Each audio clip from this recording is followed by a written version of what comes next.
Pozdravljam sve vas. Danas imam svoju 8. lekciju.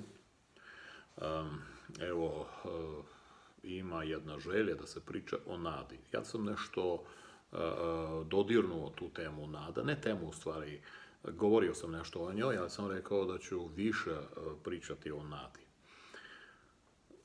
Sad, ponavljam se, vremena se menjaju, menja se sve, menja se čovjek, menja se spektar emocije, pojavljuju se neke nove emocije, vrednosti se menjaju, sve se menja. Za 5 godina potpuno će se promeniti sve.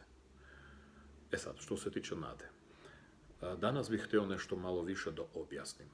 Do današnjeg dana, u nekom simboličkom smislu, do današnjeg dana, kategorije kao što je nada, želja, vera, potpadale pod emocije. Mislim, svi mi mislimo i nismo ni postavljali pitanje šta je to nada. Da je to po nama, to je sigurno neko emocionalno stanje. U tome stvar apsolutno nije.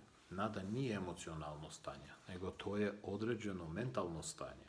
Ili, ja bih rekao, jedan ritam, jedan režim mentalnog rada.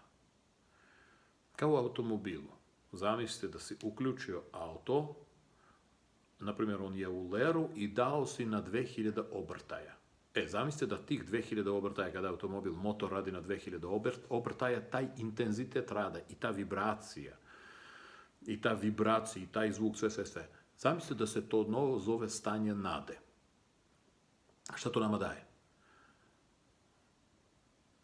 Kad se pojavi nada, naš motor se diže na 2000 obrtaja. U stanju 2000 obrtaja on proizvodi više temperature, ulje vrti i tako dalje. Sad ja pravim analogiju. Zamislite šta se događa u glavi kad dođe do stanja nade. Zašto nama treba stanje nade? Zato što u tom stanju mozak kreće da performira nešto drugačije nego u stanju, na primjer, 1000 obrtaja u minutu. Kako mi do danas smo sagledavali i gledali na nadu. To je jedan emocionalni spektar. Ja se nadam, onda vezujem za to emocija, a emocije nemaju nikakve veze sa mozgom. Emocija je biološki parametar. Spektar vaših emocija zavisi od spektra rada vaših žlezda, hormona. To se zove emocija. Znači, to su talasi u vodi, znači u okeanu, u moru. I onda nama se čini, zato što mi smo navikli da osjećamo, da stanje na vodi je nada. Stanje na vodi nije nada, to je već rezultat, emocionalni rezultat pojavljivanja nade. I na šta mi treba da obratimo pažnju? Na šta smo do sada obraćali pažnju?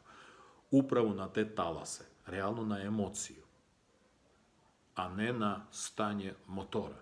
Znači, to stanje motora, 2000 obrtaja, više se ne obraća pažnju, zato što ni ne znamo ni kako treba da se obrati pažnju. Možda u nekim drugim predavanjima, jer ću dati vežbu za dostizanje nivoa nade i podržavanje tog nivoa. Mislim, za sada je malo rano, ipak više objašnjenja treba.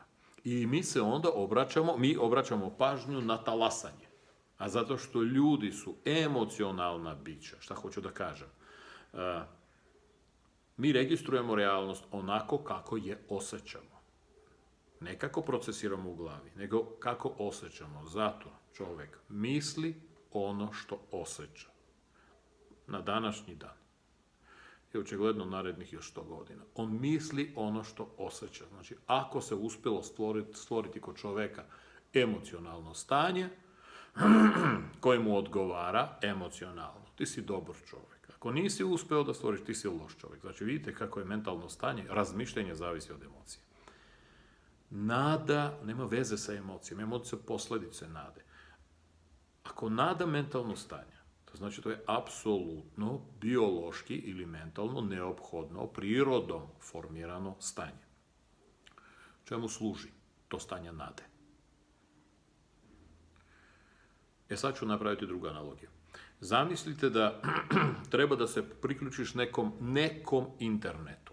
Da bi se ti priključio internetu, prvo tebi trebaju protokoli, adekvatno tom internetu. Nemaš protokola, jedna cifra je promašena, i ti ne možeš da se priključiš internetu. E sada zamislite da postoji taj neki biološki internet gdje priključivanja u nekom segmentu ka tom networku se zove nada. Što znači? Mozak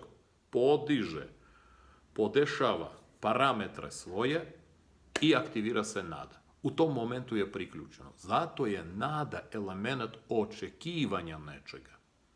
To ti je kao da sada si krenuo da googluješ, priključilo se, napisalo se Google i sada ti treba da upišeš nešto.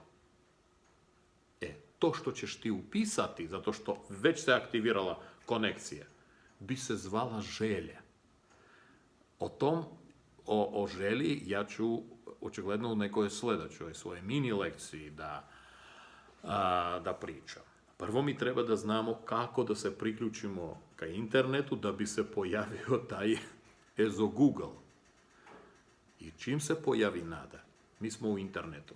Sad, nastaju emocije. Zamisli, to je uzbuđenje. Znaš, nisi imao do sada, odjedan puta tebi ovdje pojavi se Google. Ti sad skakućeš od sreće. To se zove emocije koje smetaju radu. Zato što oni postaju toliko dominantni da destabilizuju mozak. Šta to znači?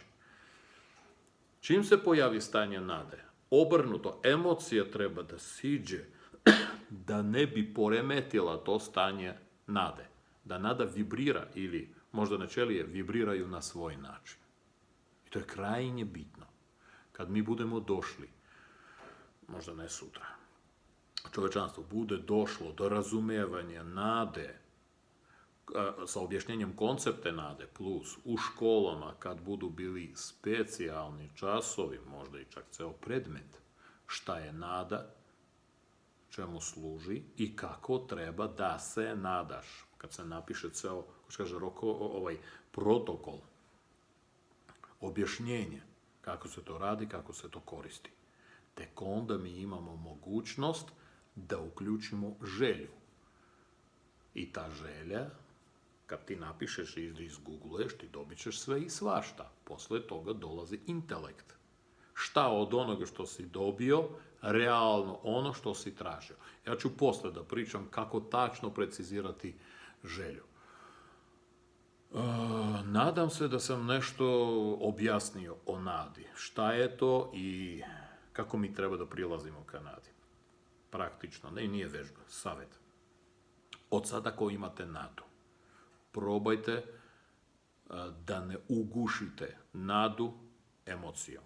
A mi to znamo da radimo odlično. Za sada hvala, do sljedećeg viđenja.